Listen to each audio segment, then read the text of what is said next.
আপনি জানেন যে খুবই শীঘ্রই জুলাই সনদ বাস্তবায়ন সহ 4 দফা দাবিতে কর্মসূচিতে যাচ্ছে কয়েকটি দল, তার মধ্যে জামায়াত ইসলামী আছে, জাতীয় নাগরিক পার্টিটা আমি শিওর না, আমি যতদূর জানি তারা এটা নিয়ে কথা বলছে, সহ 8টি দল ইসলামিক দলগুলো আছে এবং সেখানে যে দাবিগুলো আছে সেগুলো হচ্ছে, একটা হচ্ছে সংখ্যানুপাতিক পদ্ধতিতে জাতীয় সংসদ নির্বাচনের জন্য লেভেল প্লেইং ফিল্ড, জাতীয় পার্টি এবং 14 দলের কার্যক্রম নিষিদ্ধ করা। আপনি তো বলেছেন যে আওয়ামী লীগের কার্যক্রম নিষিদ্ধ করাটাই ঠিক হয়নি, এভাবে এখন জাতীয় পার্টি নিষিদ্ধের দাবি আসছে, কিভাবে দেখছেন আপনি মাসুদ কামাল? আমি আপনি 3টা পয়েন্ট বললেন, সংখ্যানুপাতিক যে পদ্ধতির কথা বলছে, আমি নিজে ব্যক্তিগতভাবে সংখ্যানুপাতিকের পক্ষে, আমি নিজে, কিন্তু আমি মনে করি এই সময়ের সংখ্যানুপাতিকের দাবিটা নির্বাচনকে পিছিয়ে দেবে। কাজে আমি মনে করি এই নির্বাচনটা আমাদের আগের নিয়মে হওয়া উচিত, এবং যারা সংখ্যানুপাতিক নিয়ে কথা বলেন, দাবি করেন, তাদের দাবিটা অব্যাহত থাকুক, দাবিটা চলুক, এই দাবিটা জনগণের কাছে যাক।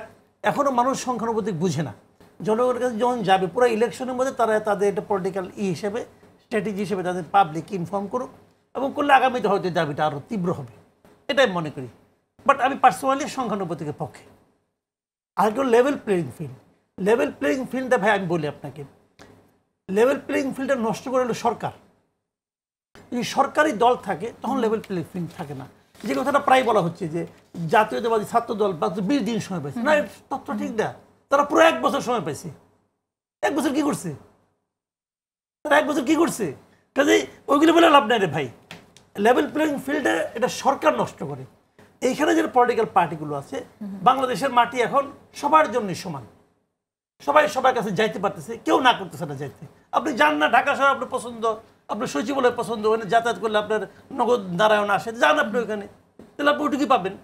আর যারা নাকি মানুষের কাছে যায়, কেউ না করছে, কেউ গেলে কেউ মারতেছে, কেউ পারতেছে না, তো বরং লেভেল প্লেইং ফিল্ডের কথা বলতে পারে জাতীয় পার্টি, যে আমাদের প্লেইং ফিল্ডের সমান নামার জন্য এটুকু বলতে পারে। কিন্তু সেটাও দেখেন, আমি যে কথাটা বরাবর বলি, এই ফিল্ডটা নষ্ট করে হলো সরকার। কিন্তু জাতীয় পার্টি তো নিষিদ্ধের দাবি আসছে, এখন তারা দাবি আসা মানে কি নিষিদ্ধ হয়ে গেছে?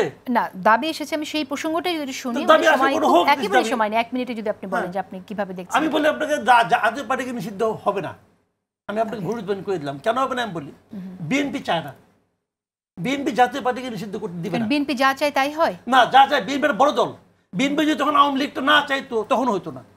ওকে, আমি আসবো যদি সময় পাই আপনার কাছে আরেকবার।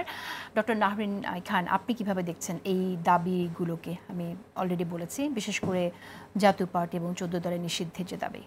আচ্ছা, আমার মনে হয় আপনি এর আগে অনেকবার বলেছেন, অনেক কথা বলেছি, নিষিদ্ধের দাবি নিয়েও বলেছি। আসলে রাজনৈতিক দল, আওয়ামী লীগ একটা ডিফারেন্ট বিষয়, তাই না? কিন্তু অন্য যে কোনো বিষয়, আমি যেমন রাজনৈতিক দল নিষিদ্ধ হোক বা শিবির যে নিষিদ্ধ ছিল, বা এটারও আমি পক্ষপাতী তো মানে করছি না, কিন্তু আওয়ামী লীগের ইস্যুটা আলাদা।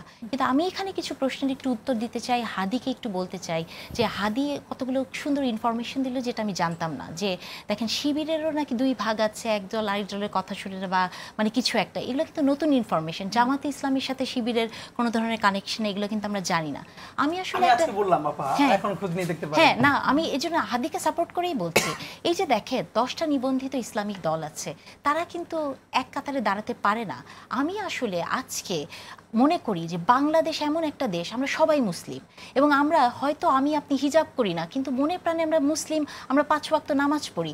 এই জন্য আমি চাই যে আমরা প্রো মুসলিম একটা দেশ, এবং আমি চাই যে যারা নর্মাল ওলামা আছেন, ইসলামিক চিন্তাবিদ আছেন, তারা এই যে জামাতি ইসলামী, এরা যে ধর্ম নিয়ে রাজনীতি করে, তার বাইরে যে আমাদের সবাইকে ঐক্যবদ্ধ হতে হবে।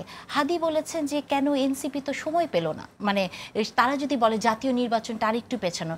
দেখেন, ডাকসুর সাথে তো আর দেশের অর্থনীতির কোনো সম্পর্ক নাই, তাই না?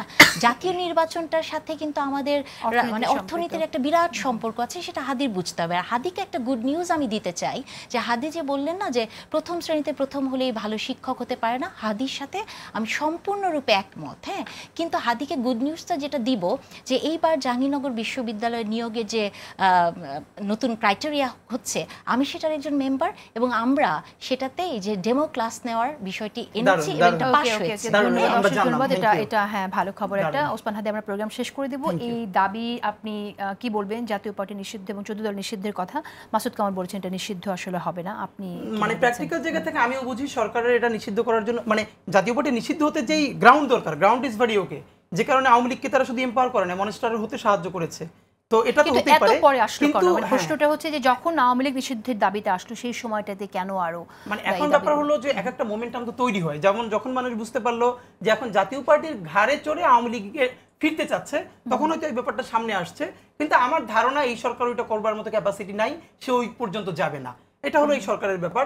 হ্যাঁ, যদি জাতীয় ঐক্যমত্য হতো, বিএনপি জামাত সবাই মিলে চাইতো, তাহলে এটা 1-2 এর ব্যাপার। কিন্তু আমাদের যেটা আফসোস, নির্বাচন যত সামনের দিকে আসছে, জাতীয় মৌলিক ইস্যুগুলোতে আমরা বিএনপি জামাতের মতো প্রধান দলগুলোকে আমরা মনে হয় একসাথে আর চা খেতে দেখছি না। এটা হওয়া দরকার। ইভেন আমি মনে করি নির্বাচন যেখানে যা হোক, বিএনপি জামাত ইসলামের মতো বড় দুটো ফোর্সের মধ্যে যত বেশি বিভাজন হবে, এই বিভাজনের সুবিধাটা পুরো আওয়ামী লীগ এবং ভারতীয় আধিপত্যবাদ এই বিভাজন কমানোর কোনো সুযোগ এখনো আছে বলে আপনি মনে অফকোর্স করেন? আছে, কেন নাই? আমরা তো মনে করি নিচে যা হোক, বিএনপির হাইকমান্ড, জামাত ইসলাম, এনসিপির হাইকমান্ডের অন্তত প্রতি 2-3 দিন পর পর একসাথে চা খাওয়া উচিত, অন্তত ফোনে কথা বলা উচিত। এইটা যদি তার হেরে যায়, খেয়াল করেন, আবার বলি, বিএনপির হাজারো সমালোচনা করে বলি, বিএনপি যদি ডুবে তাহলে সে একা ডুববে না, পুরো বাংলাদেশ নিয়ে ডুববে। কারণ ওই বিএনপিকে রক্ষা করারও দায়িত্ব আমাদের, বেগম জিয়া এবং শহীদ জিয়ার। কারণ সে ভারতীয় আধিপত্যবাদের বিরুদ্ধে লড়াইয়ের সবথেকে বড় একটা সৈনিক। সুতরাং তাকে এই কিন্তু বকাঝকা যখন দিয়ে বলা সামনে হচ্ছে রাখতে কথা, হবে। তখন তো পুরোপুরি বিএনপিকেই ট্যাগিং করা হচ্ছে যে বিএনপি ভারতের দালাল, এরকম কথা হ্যাঁ, বলা কারণ হচ্ছে। এইটা আসলে আমি আপা বলি, দেখেন, আমার মনে হয় না সিগনিফিকেন্ট খুব জায়গা থেকে কেউ বলে। এখন লেস সিগনিফিকেন্ট কোন ইস্যুকে যখন শেষ কেউ করে দিতে বড় করে, তাহলে তো এটা শেষ করে সমস্যা। দিতে Thank you. হবে।